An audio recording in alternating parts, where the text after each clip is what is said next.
Olá, boa noite então. Vamos conversar hoje, tem um papinho com a norma que é a dona 17091, uma norminha europeia, foi publicada no ano de 2018 e trata sobre gestão de crises, um assunto que já vem aí nos perseguindo há algumas semanas, alguns meses nesse planeta, né?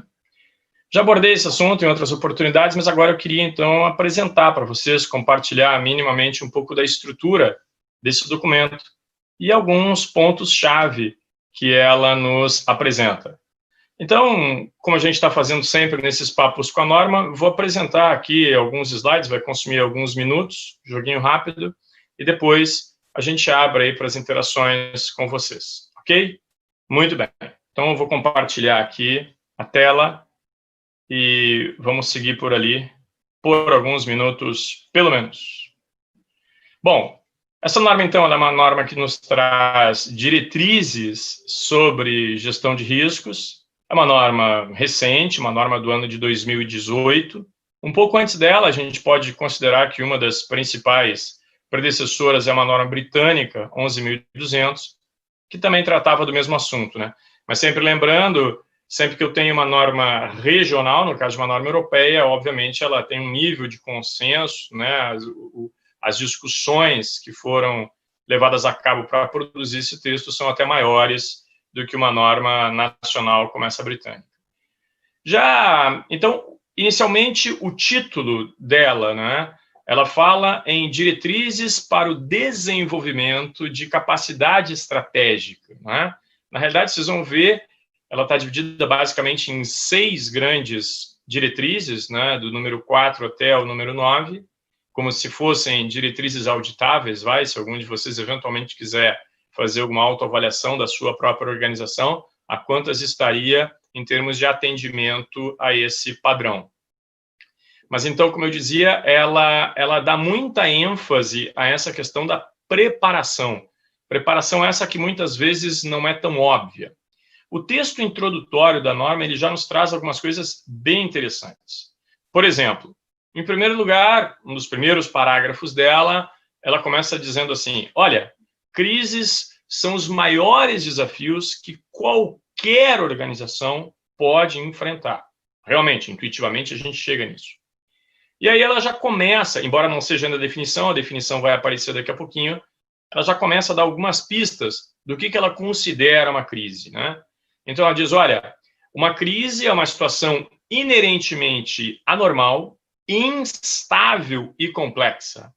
Anormal, instável e complexa, que representa uma ameaça aos objetivos estratégicos, à reputação e, em última instância, em última análise, a própria existência da organização. Então, veja, nós temos já aqui umas palavrinhas-chave, né? Anormal, instável, complexa, e essa ameaça também ela coloca em 3, digamos, dimensões: estratégicas, reputacionais e a própria existência, a própria continuidade daquela organização. Ainda no texto introdutório, ela diz assim, olha, crises apresentam às organizações desafios que são complexos e difíceis, e esses desafios podem ter profundas e duradouras consequências. E, de fato, acredito que muitos de vocês já estejam percebendo que talvez várias das mudanças que muitas organizações acabaram implementando para fazer face a essa crise, a essa pandemia que nós estamos vivendo, já perceberam que algumas dessas alterações, dessas mudanças que foram implementadas para enfrentar essa crise, vão ser duradouras. Quer dizer, nem sempre essas consequências, nem sempre essas consequências seriam consequências negativas. Essas consequências podem ser danosas, especialmente quando se percebe que a organização falhou em uma ou mais de 3 coisas. Falhou em se preparar, falhou em gerenciar ou falhou em se recuperar de uma crise. Ok? Muito bem. Ela também nos relembra que sempre existe um risco de dano reputacional significativo e até mesmo a possibilidade de colapso do negócio e das suas operações. Natural, né? quando eu vou testar as minhas estruturas, a minha estratégia, o meu entendimento de contexto, etc., num nível extremo, obviamente eu posso simplesmente colapsar isso tudo num ambiente ou num momento de crise. Essa norma, então, a 17091, o que ela declara que ela fornece? Ela diz, olha, eu vou apresentar para você, eu vou compartilhar com vocês princípios e boas práticas. Princípios e boas práticas para quê? Para fazer gestão de crises. E isso independentemente do porte ou segmento de uma organização, que é um texto bastante usual, a gente sempre encontra esse texto, né, em diversas normas da própria ISO. Ok? Muito bem. Aí tem um ponto que eu considero bastante interessante, é quando ela diz que isso que ela chama de capacidade para a gestão de crises, ela organiza isso em 4 grandes elementos. Quais são eles? Ela diz, olha, existem elementos, né, existem alguns aspectos dessa preparação, dessa capacidade, que eles são físicos. Então, nós estamos falando aí de quê? De equipamentos, de instalações, de logística, sempre, por exemplo. Existe um elemento, existe uma família de aspectos que são intelectuais. Aí ela abre com o exemplo da doutrina. Mais adiante a gente vai definir a própria definição que ela traz de doutrina, o que ela considera que é doutrina. Doutrina, conceitos e procedimentos, perdão. Depois ela abre uma terceira família, que é o que ela chama de estrutural, é a organização. Quais são os relacionamentos que essa organização tem com outras organizações, ou com ANGs, ou com órgãos de governo, etc., e até mesmo as conexões. E, por fim, ela fala nos elementos ou no aspecto humano. Então, aí entra seleção, treinamento, educação, escolaridade das pessoas. Então, bem, essa capacidade que ela vai avaliar, ou que ela vai ajudar a organização a desenhar, ela divide nesses 4 grandes elementos, certo? Muito bem. Ela traz links explícitos, ela mesma declara, né, que, olha, essa disciplina gestão de riscos, ela está intimamente ligada a várias disciplinas da gestão, notadamente resiliência organizacional, segurança da informação. Segurança da informação, nós temos aí a ISO 27001, gestão de emergências, gestão de incidentes, gestão de riscos, temos aí a 31.000, ISO também, gestão da continuidade dos negócios, temos aí a 22301. Se você já acompanhou alguma das minhas outras lives ou vídeos aqui sobre esse assunto, né, eu sempre costumo dizer que a gente consegue enxergar uma escadinha com 3 níveis, né? O meu negócio funcionando em condições normais de temperatura e pressão, depois eu tenho incidentes que tendem a ser um tanto quanto catastróficos ou não, e eu posso ter crises. Inclusive, a própria 17091, vou comentar daqui a pouquinho, lá pelas tantas, bem no início, ela apresenta uma tabela onde ela compara exatamente incidentes e crise, né? O que caracteriza um, o que caracteriza o outro. E ela faz isso em diversas perspectivas de análise. Bastante interessante. Muito bem. Bom, como não poderia deixar de ser, ela define crise. É importante, é interessante que a gente tenha muito claro o que é que uma norma de gestão de crise considera crise. Então, ela diz assim, olha, é um evento ou uma situação sem precedentes. Sem precedentes, isso é um ponto importante. Ou extraordinária, e esse evento ou essa situação, eles ameaçam uma organização e requer resposta estratégica, adaptativa e em tempo hábil. Eu estou destacando aqui aquele adaptativo, né? Eu já venho falando, se você me acompanha em alguma rede social, você já deve ter visto eu abordar isso, né? Essa capacidade de adaptabilidade é um dos fatores que mais ênfase se coloca naquilo que a gente poderia chamar de gestão de crises, né? Na realidade, o que cada organização vai precisar fazer é como eu me adapto a esse novo cenário que não é nada evidente, que ele não tem precedentes, como a gente viu ainda há pouco, ele é completamente anormal, etc, etc, etc. Então, ela requer uma resposta, 3 características, né? Estratégica, adaptativa e em tempo hábil, né? Timely. Para quê? Para preservar a viabilidade e a integridade da própria organização. Quer dizer, que a organização se mantenha íntegra e viável, né? Que o negócio continue operando minimamente, se você quiser. Muito bem. A estrutura da norma, então, o que seriam os requisitos ou as diretrizes, perdão, a norma de diretrizes. O que seriam as diretrizes para a gente desenhar um sistema, como eu havia comentado en passant, são 6. Ela começa no número 4, vai até o número 9. Então, o que nós temos no 4? são conceitos-chave e princípios sobre gestão de crises. 5, construindo a capacidade para a gestão de crises. 6, liderança na crise. Vocês vão ver que ela dá uma ênfase bastante interessante, tem muitos toques ou leves puxõezinhos de orelha bastante interessantes no que diz respeito à liderança neste contexto de crise. Depois também ela coloca uma enorme ênfase no processo de tomada de decisão que ocorre, que precisa ocorrer durante uma crise. E depois, naturalmente, não é? A gente tem uma diretriz inteira, número 8, dedicada à comunicação na crise, da mesma forma que nós temos lá no 9, treinamento, validação e aprendizado com a crise. Eu vou destacar, agora, para cada uma dessas diretrizes, o que eu vou fazer? Eu vou compartilhar com você só os subitens, o primeiro, né, o ponto alguma coisa, para você ter uma ideia da estrutura, tamanho do conteúdo. E em algumas das diretrizes, aquelas que têm alguns conceitos, algumas práticas mais relevantes, eu quero aprofundar um pouquinho com você, para pelo menos você ter um gostinho em entender o desenho dessa norma. Talvez, quem sabe, ela possa ser útil para você, para a sua organização, etc., né? Nessa crise ou em alguma próxima, quem sabe. Muito bem. Na diretriz número 4, então, ela está dividida em 5 filhotes. Primeiro, ela diz, bem, eu preciso entender as crises e como gerenciá-las. Ela abre com isso. Diz, entender na minha organização, no meu negócio, o que pode ser uma crise e como é que eu consigo gerenciar essa crise. Segundo, 4.2, segunda diretriz. Quais são as potenciais origens, quais são as potenciais fontes de crises? Terceiro, quais são as implicações da natureza das crises? Quer dizer, dependendo da origem, dependendo da natureza de uma crise, ela pode trazer implicações diferentes. Eu posso ter crises que são basicamente crises reputacionais. Sei lá, minha marca ficou envolvida aí num grande acidente de consumo, coisa que eu valha, ou num escândalo aí de alguma investigação policial, coisa que eu valha, ou efetivamente um momento de pandemia, como nós estamos vivendo, que afeta a todos e todas as organizações, obviamente. 4.4.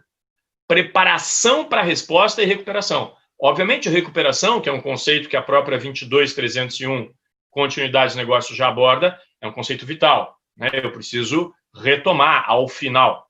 Sabe-se lá quando vai ser esse final, mas que nós precisamos retomar, nós precisamos. E depois, 4.5, ela nos dá, digamos, princípios gerais sobre gestão de crises. Então, a diretriz número 4, basicamente, esses 5 filhotes, ok? O que eu queria destacar? Lembra que eu comentei ainda há pouco que ela faz uma tabela muito interessante comparando incidentes versus crises. E numa das linhas, né, ela abre, então, diversas questões e aí compara, olha, um incidente é assim, uma crise é assado. Um incidente é assim, uma crise é assado.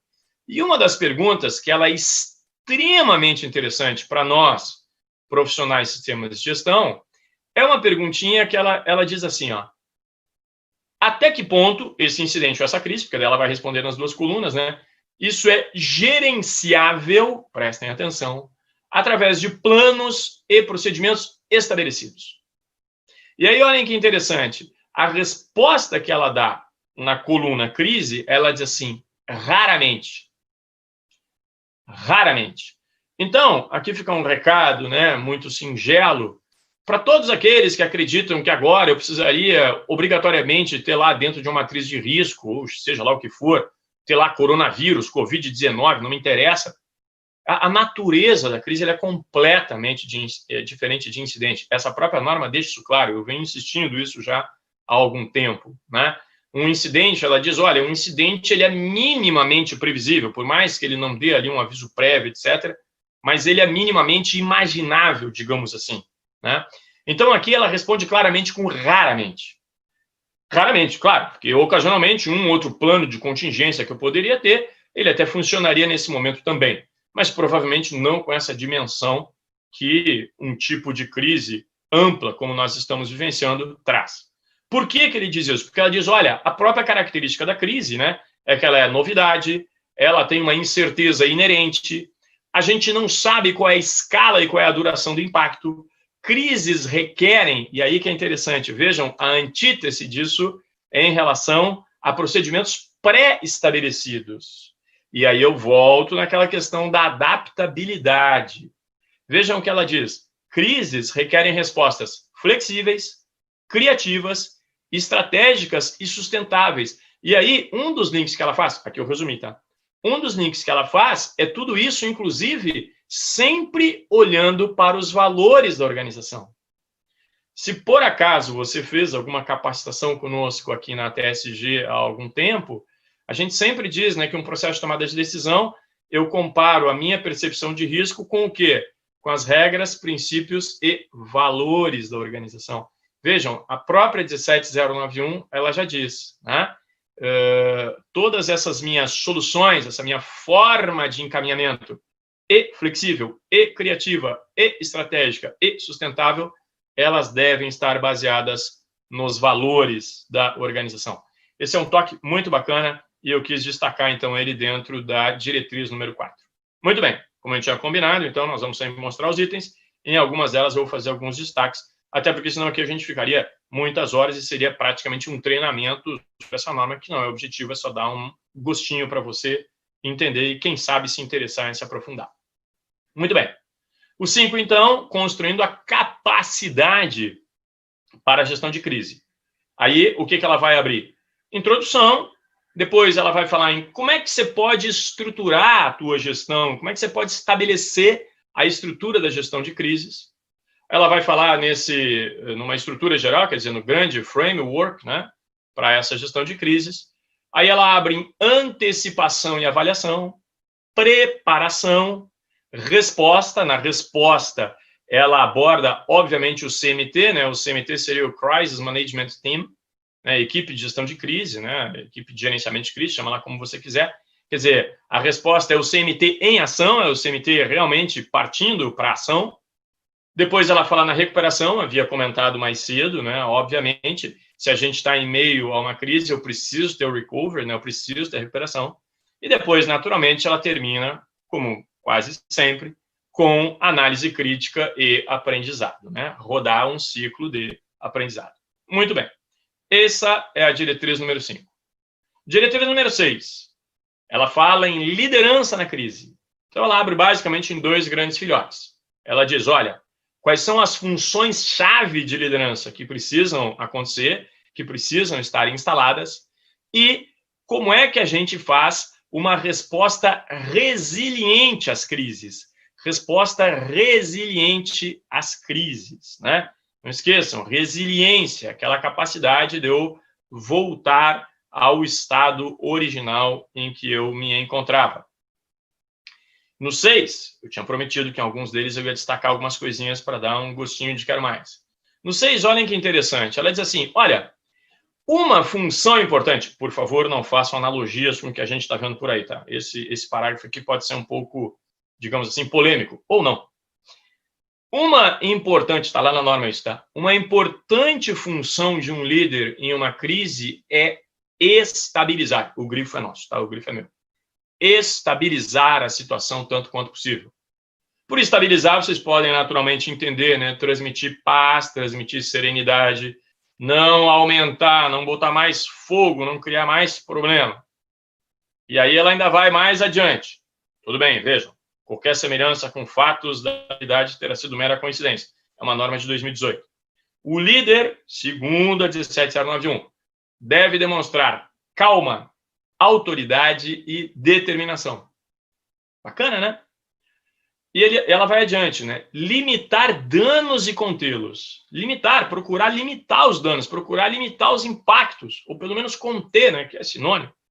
Dessa forma, as atividades subsequentes, quer dizer, tudo aquilo que eu vier precisar fazer para eu gerenciar essa crise, ele vai ter uma base sólida, né? Porque se eu não consigo conter, se eu não consigo basicamente limitar o tamanho desse impacto, qualquer coisa que eu vou fazer, eu vou estar pisando num terreno extremamente arenoso, né? Eu não vou ter nada sólido onde eu possa me basear.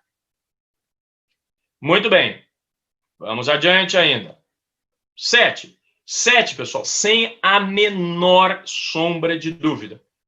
eu ousaria dizer para vocês que é o coração dessa norma, tá?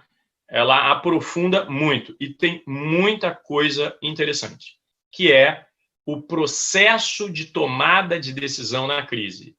E não são poucas as vezes onde ela reforça que um processo de tomada de decisão durante uma crise é completamente diferente de um processo de tomada de decisão em condições normais. E ela vai até mais longe, vocês vão ver daqui a pouquinho. Ela diz que não é raro, muito antes pelo contrário, que excelentes decisores em condições normais, em condições estáveis, se mostrem terríveis decisores na crise, tá? Isso é um ponto que a gente precisa avaliar muito, né? Realmente, os nossos líderes, quando a gente está fazendo promoções de determinados executivos, né? Será que a gente está, de alguma maneira, testando, procurando avaliar qual é o tipo de resposta que esse profissional daria em um ambiente, em um momento de crise? É uma bela reflexão. Bom, mas então vamos lá, vamos à estrutura da diretriz número 7. Ela fala, então ela abre lá com a 7.1, que é a tomada de decisão, processo básico. Depois ela diz assim, por que o processo de tomada de decisão pode ser desafiador? Num ambiente de crise, naturalmente. Depois, vejam, ela vai mais ainda na ferida. Ela fala de dilemas, ela fala de atrasos na decisão, quer dizer, decisões que o sujeito vai empurrando com a barriga, e também decisões não enfrentadas. Vejam o título dessa diretriz 7.3. Dilemas, decisões demoradas ou atrasadas e decisões não enfrentadas, não tomadas, né? O empurro com a barriga, certo? Também qualquer semelhança com a vida real, mera coincidência. Aí ela fala em problemas na tomada de decisão e fala, obviamente, em tomadas de decisões efetivas nas crises. E aqui eu destaquei, então, para compartilhar com vocês, 2 pontos. Primeiro, ela diz assim, o desafio do processo de tomada de decisão em uma crise, ele é frequentemente subestimado, ignorado ou desconhecido. Ou seja, raramente a gente pensa, ou a gente se prepara, ou a gente dá a devida importância para estudar, para se preparar para tomar decisões durante uma crise. Vejam os 3 adjetivos que ela usa, né? Frequentemente subestimado, ignorado ou desconhecido. E aí aquele ponto que eu havia comentado, tinha feito um pequeno spoiler, né? Tá na norma. Mesmo executivos muito qualificados para a gestão da rotina, são excelentes na gestão quando está em condições normais, temperatura e pressão, céu de brigadeiro, um mar tranquilo, eles podem cometer erros em crises, né? São aqueles caras que eventualmente podem congelar, né? Porque a pressão e a quantidade de variáveis se alterando muito e com muita velocidade tiram o sujeito do prumo completamente. Ainda no 7, muito interessante também, né, é que ela diz que, então, no processo de tomada de decisão durante a crise, eu preciso ter muito claro qual é a situação, quer dizer, conseguir ter uma avaliação o mais preciso possível de qual a situação que a gente está enfrentando no momento, qual é a direção que nós pretendemos seguir, que parece a mais correta a seguir, e quais ações nós precisamos tomar. Ela insiste bastante nesse tripé. Qual é a situação, qual é a direção que a gente precisa tomar e quais são as ações para a gente andar, então, nesse sentido, nessa direção. Na diretriz número 8, essa é a que tem mais filhotes. Então, é a de comunicação. Tem uma introdução, e ela fala preparação pré-crise. Ela abre um capítulo sobre gestão da reputação e partes interessadas. Obviamente, como eu disse, né, nem sempre uma crise vai ser uma pandemia, pode ser um grande acidente de consumo, pode ser a minha marca envolvida em alguma investigação de corrupção, coisa que eu valha. Portanto, é natural que nós encontremos aqui uma parcela importante até do texto dedicada às questões reputacionais. papéis-chave, quer dizer, o papéis-chave no processo de comunicação,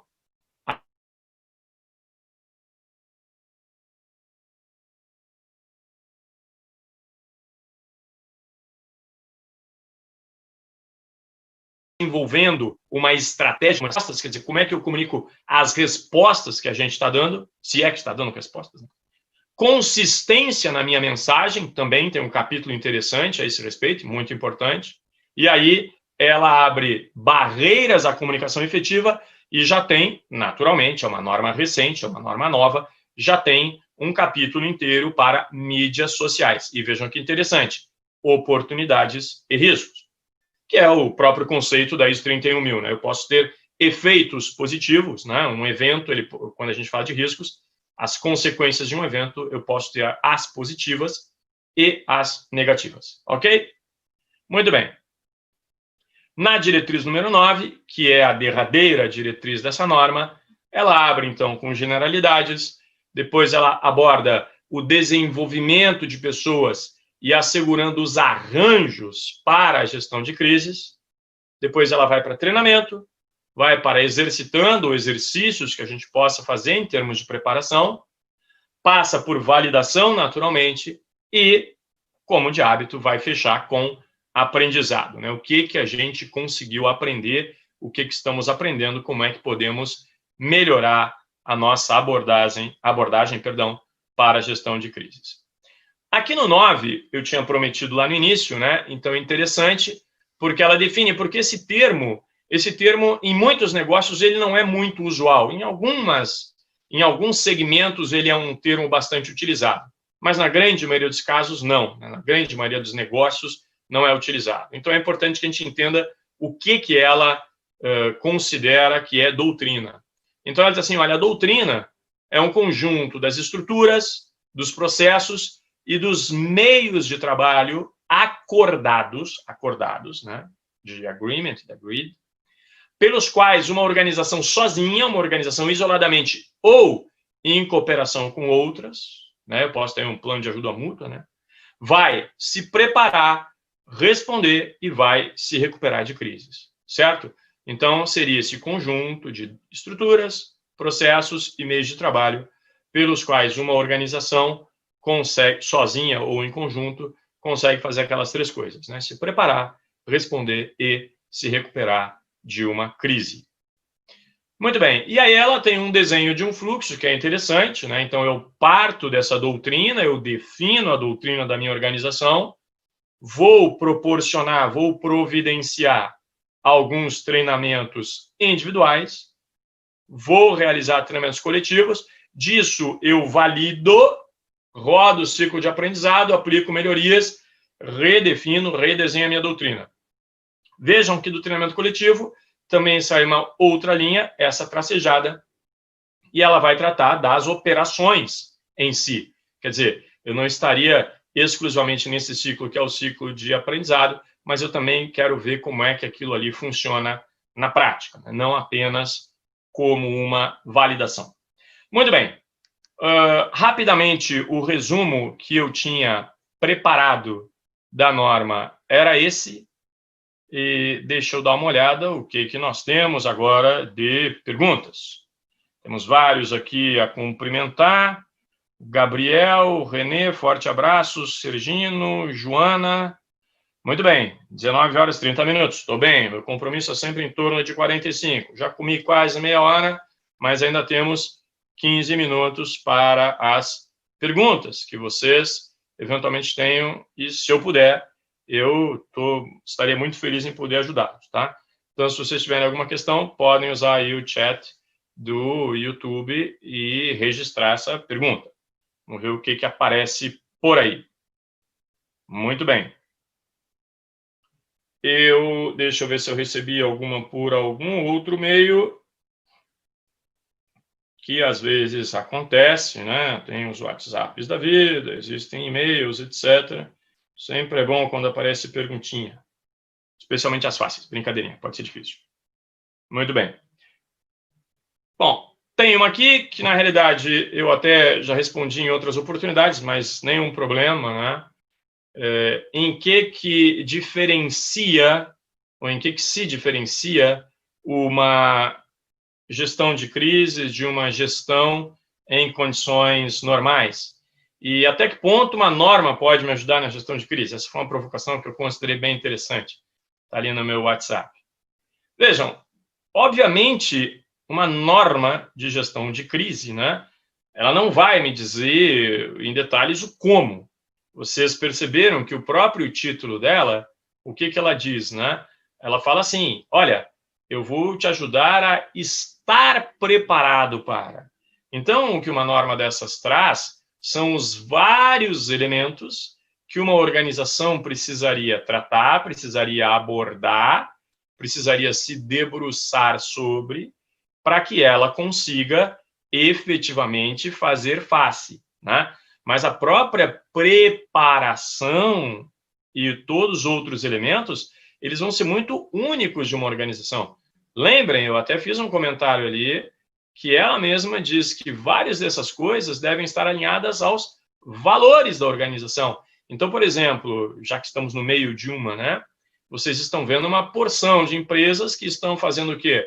Estão direcionando um pedaço de sua linha produtiva, por exemplo, para produzir álcool gel, para produzir máscaras, para produzir uniformes, eventualmente até respiradores. Então, existe, e aí é nessa hora que eu vou para os valores, tá, pessoal? Então, na realidade, ela não vai dar um beabá. O que ela vai te ajudar, o que ela vai ser um grande lembrete, acreditem, é um belo lembrete. Ela vai lembrar você todos os elementos que você precisaria analisar, discutir, estudar para estar preparado. Muito bem. Pessoal, vocês sabem, eu sou um pouquinho míope, tá? Então eu vou ter que sair um pouquinho aqui da câmera para ler. Eu vi que tem uma questão aqui do René.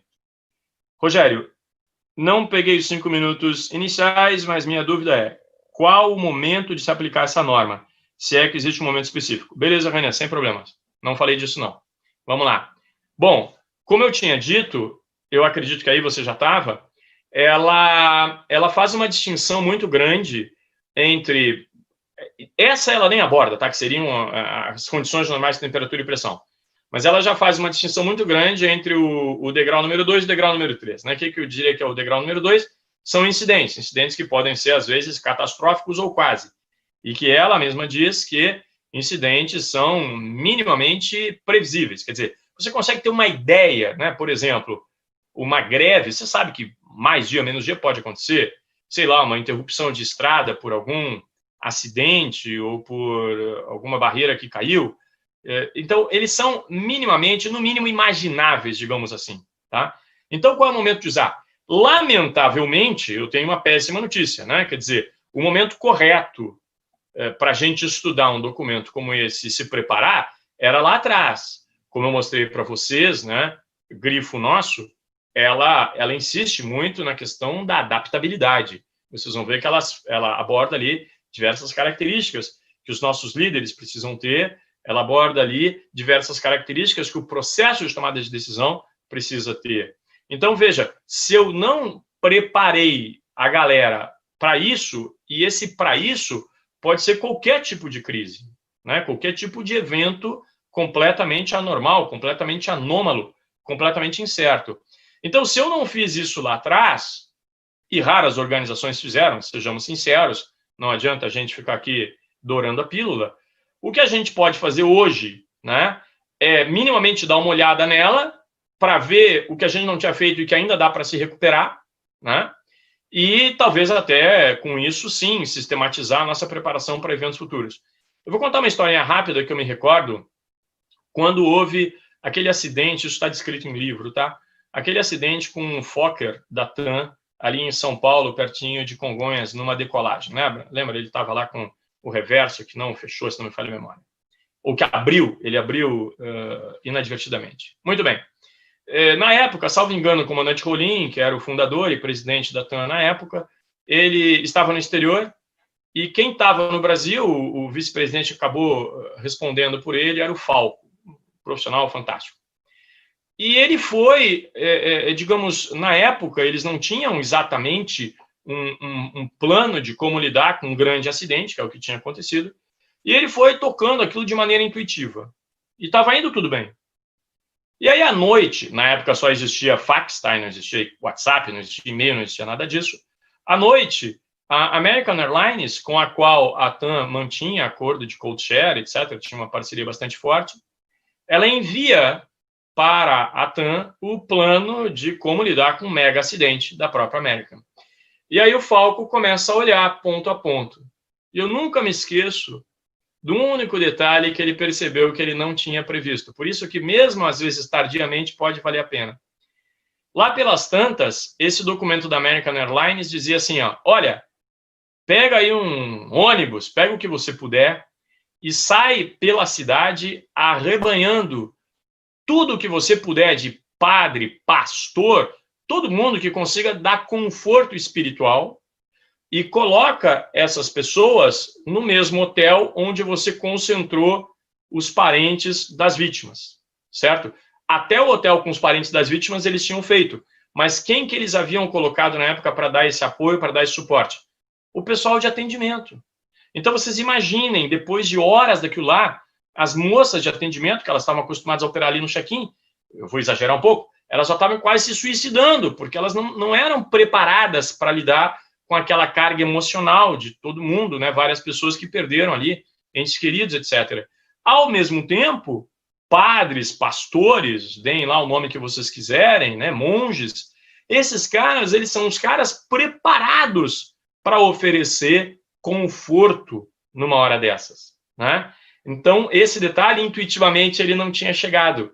O que eu estou querendo dizer com isso, né? Então, veja que, às vezes, mesmo tardiamente, você ter contato, perdão, mais uma vez, você ter contato com um modelo que te dá algumas orientações, algumas diretrizes, algumas ideias, ele pode valer a pena, né? Isso aí foi um caso da vida real, quer dizer, o sujeito foi tocando, ele fez o melhor que ele podia, foi tocando muito bem, aliás, só não tinha tido esse clique para essa questão. Então, quer dizer, mesmo agora, mesmo no meio da confusão, eventualmente, você lendo ela, você pode dizer, puxa vida, né? Eu não tinha pensado nisso aqui. Olha que interessante. E talvez dê para recuperar e talvez você consiga encurtar algumas coisas ou identificar alguns atalhos possíveis. Não estou querendo dizer por atalhos fazer nenhuma burla, tá? É realmente encurtar algum caminho e não quebrar a cabeça, né? Desnecessariamente para coisa que o planeta, ou no mínimo lá a Europa, já pensou e colocou em um documento que está disponível como norma. Certo? De nada, René. Prazer. Sempre às ordens. Mais alguma por aqui? Temos ainda uns 7 minutos para eu respeitar os 45, que a mim me gusta. Deixa eu ver se no WhatsApp voltou alguma. Ó, veio por WhatsApp. A crise por ter uma... É o Alan Kowalski, meu querido Alan Kowalski. A crise por ter uma probabilidade normalmente mais baixa pode acabar sendo negligenciada se considerarmos como gestão de risco. Perfeito, exatamente, Kowalski, é isso mesmo. Devemos tratar a gestão de crises de forma independente da gestão de risco? Bom, essa é uma excelente questão. Veja, como eu disse, é uma escadinha, meu querido Alan e demais. Nós temos a gestão em condições normais de temperatura e pressão. A gente tem a gestão de riscos, que inclusive prevê que nós procuremos identificar eventos, como eu tinha exemplificado antes, que podem ser até eventos não rotineiros, mas eles são facilmente imagináveis, né? Eu imaginar uma greve não é nenhum absurdo. Ocasionalmente a gente vê isso na televisão. Eu imaginar um mega acidente que interrompeu uma estrada não é nenhum absurdo. A característica da crise, meu querido Alan, por isso que é uma escadinha com 3 degraus. Se você vai colocar tudo dentro do mesmo guarda-chuva, sem problema. Mas, veja, para a continuidade dos negócios, que é, digamos assim, a sequência natural da gestão de crises, para efeito de continuidade dos negócios, o tipo de evento, o tipo, né, de evento catastrófico até que você pode, que você deve considerar, eles são razoavelmente imagináveis. A crise, normalmente, ela não é imaginável. Então, o que você vai ver quando você analisa essa própria norma, o que ela diz é que você tem que estar preparado para alguma coisa muito louca, alguma coisa que realmente a gente não conseguia imaginar. Ela mesma diz, eu posso ter eventos catastróficos, como greves ou coisa que vale, que ele também não me avisa antes. Ele não avisa. Ou uma interrupção de energia. Eu me recordo que alguns anos atrás, Florianópolis ficou, sei lá, 48, 72 horas sem energia. Talvez vários de vocês aí se recordem disso, né? A linha secundária que abastecia, houve um problema na linha principal, elas passavam por dentro da ponte, né, que liga a ilha ao continente, e a linha secundária estava afastada a poucos centímetros, quer dizer, deu uma pane na linha principal, afetou ali a secundária também. Mas, enfim. Mas, ainda assim, são coisas, são eventos razoavelmente imagináveis, né, por mais que a probabilidade seja baixa. A grande característica da crise é que, além da probabilidade baixa, ela tem uma amplitude e um tamanho de impacto realmente muito maiores, né? Por isso que você pode enxergar claramente esses três degraus. Bacana? Espero ter ajudado. Meu querido Rafael Siman. Rogério, os comitês de crise que conheço normalmente são compostos pelo mesmo board de executivos e um jornalista. A norma traz alguma recomendação adicional? A resposta curta seria não, embora, como você deve ter visto, ela dedica um capítulo inteirinho à questão da comunicação, principalmente pelas questões de reputação, etc. e tal, mas eu diria que até muito antes pelo contrário, né? O que não impede que seja o mesmo board, tá? A minha provocação que eu estou fazendo do muito antes pelo contrário é porque ela diz, eu havia chamado a atenção antes, né, que o tipo de avaliação de perfil tem que ser feito com muita atenção, né, Rafael? E demais, obviamente. Imagina, um mesmo perfil, e ela diz isso literalmente, foi até um dos destaques que eu fiz ali. Um executivo que pode ser fantástico, o cara é mega power Tabajara, plus, para uma operação rotineira, não necessariamente esse mesmo perfil vai funcionar muito bem num ambiente de extrema pressão, que é o que caracteriza a crise, tá? Então, em tese, bom, respondendo então a questão, ela não fala sobre a composição, ela está mais preocupada em tratar do perfil que essas pessoas devem ter, e ela diz com todas as letras, isso ela diz com todas as letras, tá?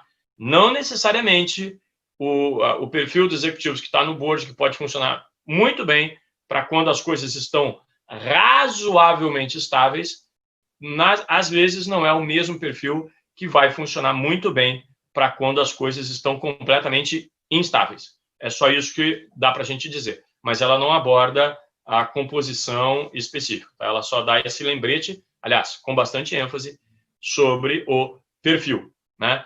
Lembra, eu comentei, seguramente um dos corações dessa norma, seguramente é a maior diretriz, a número 7, que trata do processo de tomada de decisão. Legal? Muito bem. Vamos ver se aqui temos mais alguma. Alan foi, não voltou mais nenhuma. Estou aos 43. Muito bem. Eu achei essa melhor sutileza desse documento. É verdade, Rafael, é verdade. Ela, claro, né, é uma norma. Ela não ia dizer bota fulano e não bota fulano, bota a posição tal e não bota a posição tal, né? Mas você tem toda a razão, você pescou muito bem. Ela reforça muito essa questão do perfil, tá? E realmente, se todos vocês pensarem, é completamente diferente, pessoal. É completamente diferente, tá? Foi um prazer. Galera, bom, eu sempre gosto de me manter aqui nos 45 minutos. Eu acredito que uma hora já é quase um exagero, especialmente quando eu estou sozinho. Se a gente tem alguém para interagir, às vezes até passa a hora mais rápido, tá? Espero ter sido útil, espero mesmo ter sido útil. Volto a dizer aquela provocação ali do René, mesmo que a gente esteja no meio de uma, talvez, se você puder, dependendo da organização, tenta dar uma olhadinha. Ela tem umas dicas ali de preparação que eu repito, tá? Pode ser que algumas coisas vocês evitem quebrar algumas cabeças ou reinventar a roda desnecessariamente. Legal? Fiquem bem, muito obrigado pela audiência, foi um prazer estar aqui com vocês e, mais uma vez, espero que tenha sido útil. Bacana? Bom final de semana, boa noite, se cuidem.